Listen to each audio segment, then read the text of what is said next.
Assalamualaikum warahmatullahi wabarakatuh. Baik, kali ini saya akan menyampaikan materi yang pertama untuk ekonomi sumber daya alam, ya. Ekonomi sumber daya alam, kalau dari segi pengertiannya adalah ilmu yang mempelajari tentang bagaimana manusia. Saya lagi ngajar, Mbak. Iya, sebentar ya. Ilmu yang mempelajari tentang bagaimana manusia secara perorangan maupun berkelompok untuk memenuhi kebutuhan menggunakan sumber daya alam, baik secara langsung maupun secara tidak langsung pemanfaatannya. Itu pengertian tentang ekonomi sumber daya alam. Ya. Kalau dulu kita ingat ilmu ekonomi sendiri itu, Anda sebagai orang ekonomi tentu sudah sangat paham ya apa ilmu ekonomi itu, ya. Bagian besar para ahli memberikan pengertian bahwa ilmu ekonomi itu adalah ilmu yang mempelajari tentang bagaimana manusia secara perorangan maupun kelompok berusaha untuk memenuhi alat kebutuhan yang terbatas adanya. Atau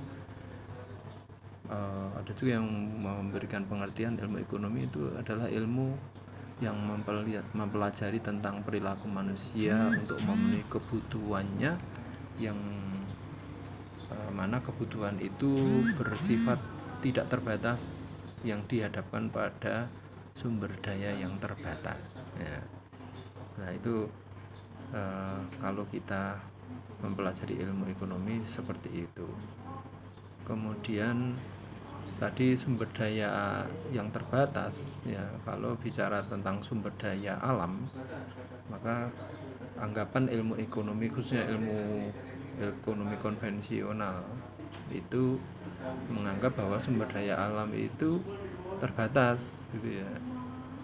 Ya, ini beda dengan ilmu ekonomi Islam, ya. Ilmu ekonomi Islam itu menganggap bahwa sumber daya alam ini sudah disediakan oleh Allah semuanya, ya. Wasakhkhara lakum ma fil ardi jami'an, ya. Dibentangkan langit dan bumi itu semuanya untuk manusia. Artinya Allah sudah menjamin itu semuanya sudah dicukupi. Coba kita hitung-hitung sekarang. Kalau kita hidup manusia ini sejak zaman Nabi Adam sampai sekarang berapa abad, itu ternyata tidak habis itu sumber daya alam itu, ya. Tapi prinsip ekonomi yang konvensional itu mengatakan sumber daya alam terbatas sehingga harus efisien, kan gitu ya. Nah ini silahkan nanti didiskusikan ya, Anda pelajari lagi, baca-baca lagi gimana sih sebenarnya ilmu ekonomi konvensional dan ilmu ekonomi Islam sendiri dalam masalah ini. Coba kita lihat lagi bagaimana apa itu sumber daya alam, ya. Sumber daya alam itu adalah sesuatu yang disediakan alam pada permukaan maupun di dalam bumi yang mempunyai potensi sebagai alat kebutuhan manusia. Nah, itu ilmu ekonomi dan ilmu sumber daya alam, ya. Ilmu kalau dulu saya waktu kecil itu mengenal ilmu pengetahuan alam. Nah itu sumber daya alam itu pengertiannya seperti itu, ya. Silakan aja, kita boleh mendefinisikan, ya. Yang jelas kita hidup di tengah-tengah sumber daya alam yang begitu melimpah, ya, tidak terbatas. Pada batasnya sampai ke langit, yang definisi langit itu adalah batas pandangan manusia. Itu begitu luasnya, ya. Jadi saya ulangi, sumber daya alam itu sesuatu yang disediakan alam pada permukaan maupun di dalam bumi yang punya potensi sebagai alat kebutuhan manusia. Ini definisi konvensional, tentu ya, ilmu konvensional, ya, disediakan alam. Padahal kalau kita orang Islam yang tadi kita yakini itu yang menyediakan Allah. Wasakhkhara lakum ma fil ardi jami'an, ya. Allah membentangkan semua yang ada di langit dan bumi ini, semuanya untuk manusia. Nah, kemudian kita hubungkan antara ekonomi dengan sumber daya alam sekarang. Ya. Ekonomi sumber daya alam itu ilmu, kalau secara definisi adalah ilmu yang mempelajari tentang bagaimana manusia secara perorangan maupun berkelompok, tadi sudah saya sampaikan ya, maupun berkelompok untuk memenuhi kebutuhan. Ya. Jadi ini manusia itu hidup itu berkebutuhan, dan mereka hidupnya itu ada perorangan secara individu dan juga berkelompok. Tidak mungkin kita hidup sendirian kan gitu ya. Jadi kemudian muncul istilah makhluk sosial ya. Maka ekonomi sumber daya alam itu Mbak. Ekonomi sumber daya alam itu ilmu yang mempelajari tentang bagaimana manusia baik secara perorangan maupun berkelompok itu memenuhi kebutuhan ya, menggunakan sumber daya alam baik secara langsung maupun secara tidak langsung pemanfaatannya. Ada yang mereka itu bisa ngambil sendiri kemudian bisa dimanfaatkan langsung, misalnya ada bahan pangan gitu ya, yang itu hasil bumi. Tapi ada yang tidak langsung, artinya harus diolah dulu. Ada tambang emas, ada minyak bumi ya, itu harus diolah dulu supaya bisa dimanfaatkan ya. Kemudian kita lanjutkan, kita hidup di Indonesia ini ya, kita hidup artinya dalam konteks se-Indonesiaan. Bagaimana negara ini sudah terbentuk sejak zaman kemerdekaan tahun 1945, maka di sana kita sejak awal sudah ada undang-undang dasar ya. Kita lihat misalnya pada pasal 33 yang sangat terkenal itu ya, bagaimana tentang sumber daya alam ini begitu diperhatikan. Pasal 33 ayat 3 misalnya ya, dalam membicarakan sumber daya alam itu dikaitkan ya dengan sistem ekonomi Pancasila yang tidak lepas dari pasal 33 ayat 3 ini. Bunyinya yaitu bumi dan air dan kekayaan alam yang ada di dalamnya dikuasai oleh negara dan dipergunakan untuk sebesar-besarnya kemakmuran rakyat. Nah, inilah awal dari ya barangkali munculnya ilmu ini ya, ekonomi sumber daya alam ini. Nah, bagaimana ekonomi bisa mengatur sumber daya alam itu supaya bermanfaat untuk kesejahteraan manusia. Kemudian pemanfaatan sumber daya alam itu harus lestari ya, bagaimana agar terus menerus bisa berlangsung, tidak hanya sebentar, misalnya menemukan tambang emas setelah diambil sebentar habis, tidak itu. Atau menemukan ini mata air yang sumbernya banyak besar kelihatannya, tapi begitu disedot cuma beberapa tahun habis dan tidak bermanfaat misalnya. Tapi harapannya itu bisa berlanjut terus menerus ya, bisa bermanfaat untuk banyak orang, dimanfaatkan. Nah, termasuk nanti muncullah berbagai macam politik ekonomi ya, bagaimana yang ini menggelisahkan kita, misalnya apa yang Anda perlu juga tahu ya, atau saya yakin Anda sudah tahu, tapi kadang-kadang kita perlu kritis ya melihat lingkungan sekitar. Mengapa perusahaan besar pemiliknya dari negara barat itu muncul di lingkungan sekitar kita? Nah, kita harus sadar itu. Ada ya, saya nggak usah menyebut merek ya, itu ada di daerah sekitar kita, nggak jauh, ada di Klaten, ada di ya beberapa tempat kita bisa melihat nanti kalau Anda mulai banyak membaca itu ya, atau mengamati lah ya.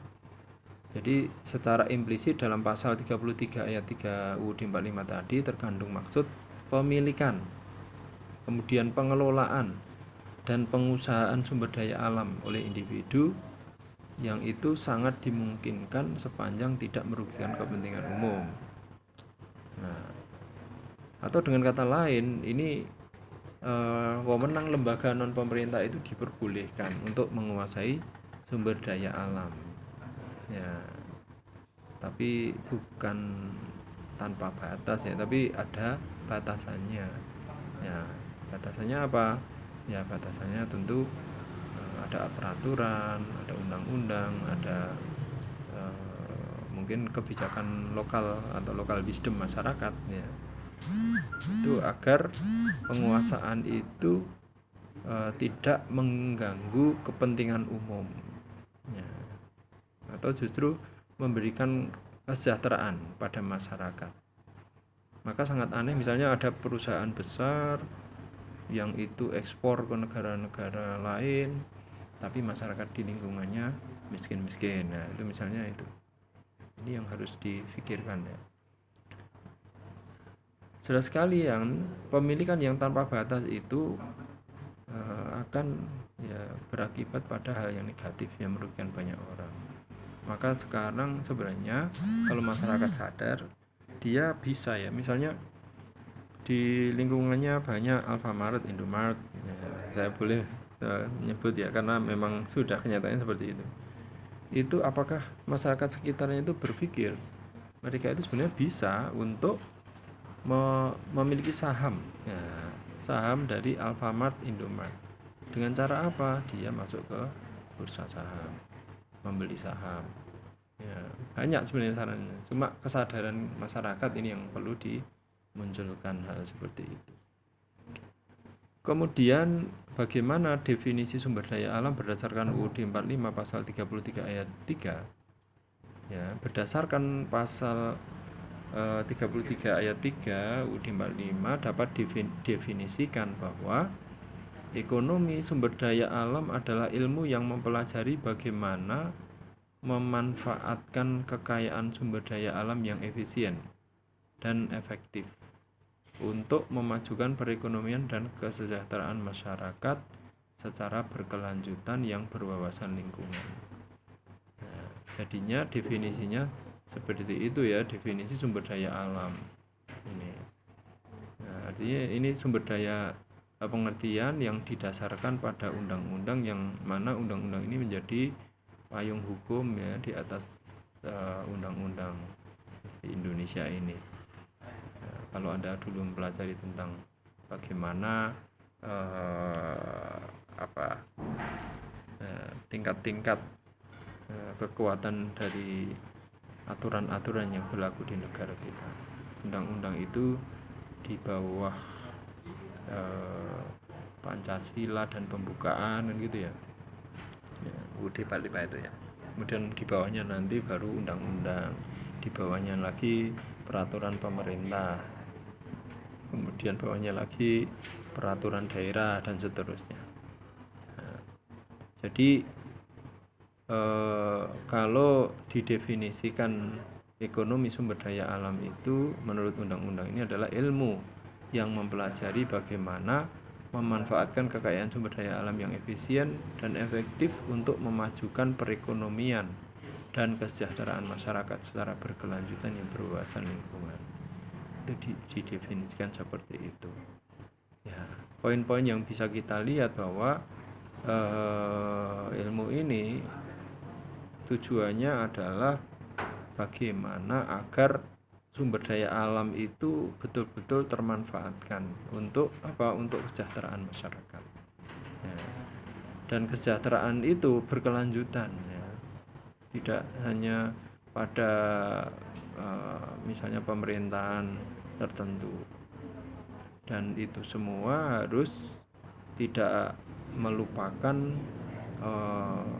perhatian terhadap lingkungan, jadi harus berwawasan lingkungan ya. Itu beberapa definisi yang bisa kita pahami kaitannya dengan ekonomi dan sumber daya alam, kemudian dikaitkan dengan posisi negara kita yang memiliki aturan berupa UUD itu ya, UUD 45. Kemudian saudara sekalian, bagaimana hubungan ekonomi sumber daya alam dan lingkungan ya. Ekonomi sumber daya alam dan lingkungan adalah ilmu ya yang mempelajari bagaimana memanfaatkan faktor produksi itu ya. Kalau diuraikan lagi yang lebih bawah, kita ingat waktu belajar ilmu ekonomi kita dikenalkan dengan istilah-istilah produksi ya. Ada produksi, ada konsumsi dan sebagainya. Maka mari kita lihat bagaimana hubungan antara ekonomi, sumber daya alam dan lingkungan ini. Jadi lagi-lagi ini masih dasar ya. Ekonomi SDA ini menjadi ilmu tersendiri. Maka kita definisikan ekonomi sumber daya alam dan lingkungan itu adalah ilmu yang mempelajari bagaimana memanfaatkan faktor produksi. Ya, faktor produksi di sini adalah sumber daya alam. Faktor produksi yang efisien dan efektif untuk kepentingan manusia yang berwawasan lingkungan. Dengan cara apa? Dengan cara memanfaatkan, memelihara dan mencegah kerusakan lingkungan, yaitu dengan memasukkan unsur lingkungan dalam perhitungan biaya ekonomi. Ya, maka kalau definisi yang seperti ini kita menjadi paham bahwa ketika kita mengelola faktor produksi yaitu sumber daya alam tadi itu diupayakan harus seefektif dan seefisien mungkin untuk kepentingan manusia. Tapi itu semua ketika sudah dilakukan itu tidak boleh melupakan ada biaya-biaya untuk memelihara lingkungan. Nah ini seringkali kita ditayangkan di media, misalnya ada tambang-tambang yang melibatkan alat-alat berat misalnya ya, seringkali gitu yang digambarkan ya. Nah itu bagaimana ketika pertambangan itu harus menyisihkan hasil dari keuntungannya itu untuk lingkungan. Nah, informasi yang saya dapat di Irian misalnya atau di Papua itu Pemda-Pemdanya sudah mendapatkan share ya, atau sebagian bagi hasil dari tidak bagi hasil tapi berupa apa istilahnya, membagi bukan pembagian tapi ya apa istilahnya,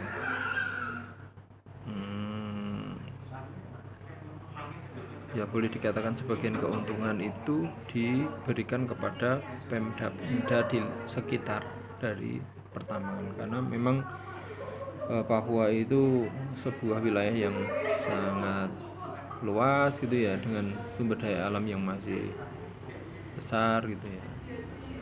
Termasuk dulu di awal-awal kemerdekaan barangkali itu kita juga mengenal Aceh yang punya peran besar untuk menopang berdirinya negara kita. Itu juga memiliki kalau tidak salah sumber daya minyak yang besar.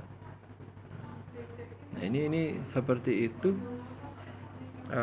Saat ini kalau lihat definisi tadi itu harusnya penghasilan dari pertambangan itu tidak melupakan lingkungan sekitar. Ya, kalau kita kaitkan ya antara sektor produksi, sektor industri, sektor pertanian dan jasa, dan juga sumber daya alam dan lingkungan, itu sebenarnya dapat digambarkan ada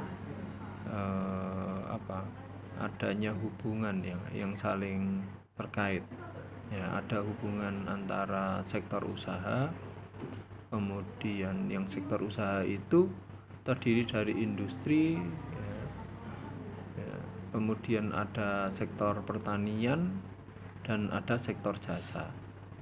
Maka ketika mereka itu saling kait-mengkait ya, saling berhubungan, saling memberikan, itu nanti akan berimplikasi pada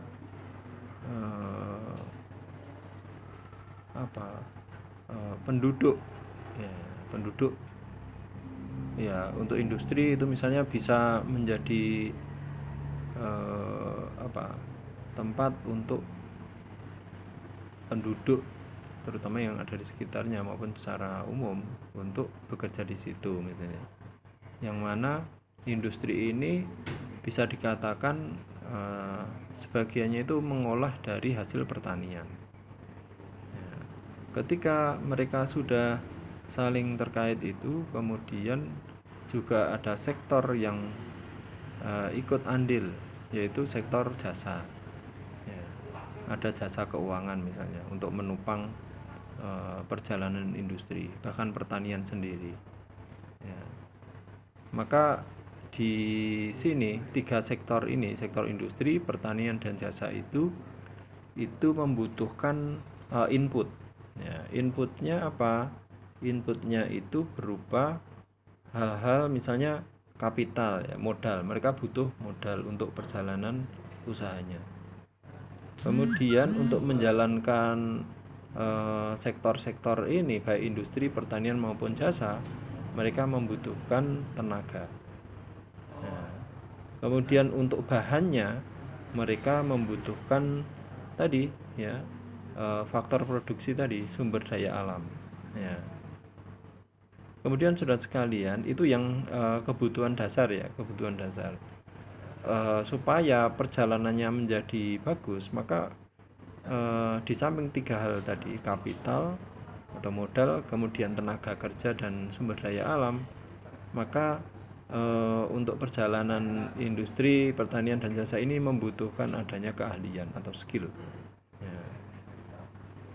Ya. Kemudian seiring dengan perjalanan, mereka ini tidak hanya membutuhkan itu saja, 4 hal itu, tapi juga butuh teknologi.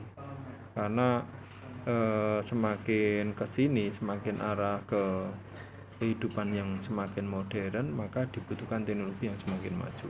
Yang apalagi definisi ekonomi sendiri adalah efektif dan efisien. Nah, itu teknologi dibutuhkan. Maka saudara sekalian, ini semua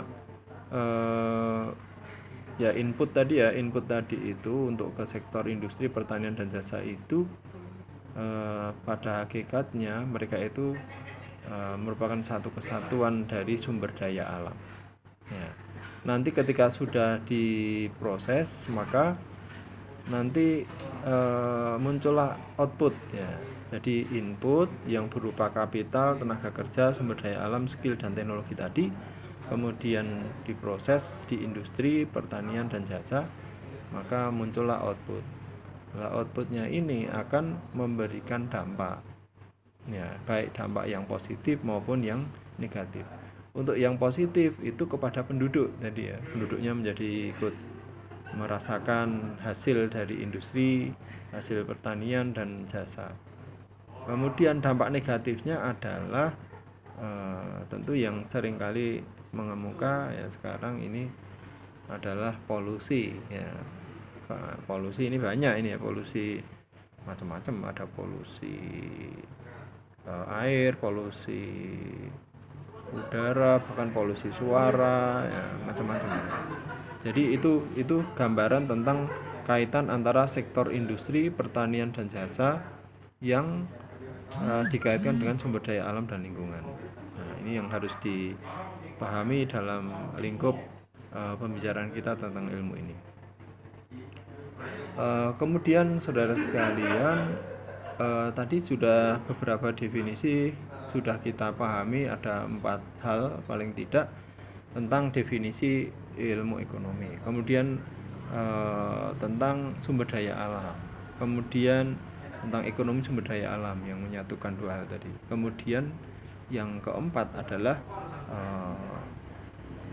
ilmu ekonomi sumber daya alam yang dalam konteks UUD 45. Nah, itu saya kira hal-hal yang mendasar yang harus Anda pahami bersama untuk kelanjutan pembahasan berikutnya nanti. Ya. Saya kira sampai di sini dulu, nanti kalau terlalu banyak yang saya sampaikan Anda agak mungkin perlu selingan dulu ya. Ini akan saya share. Terima kasih.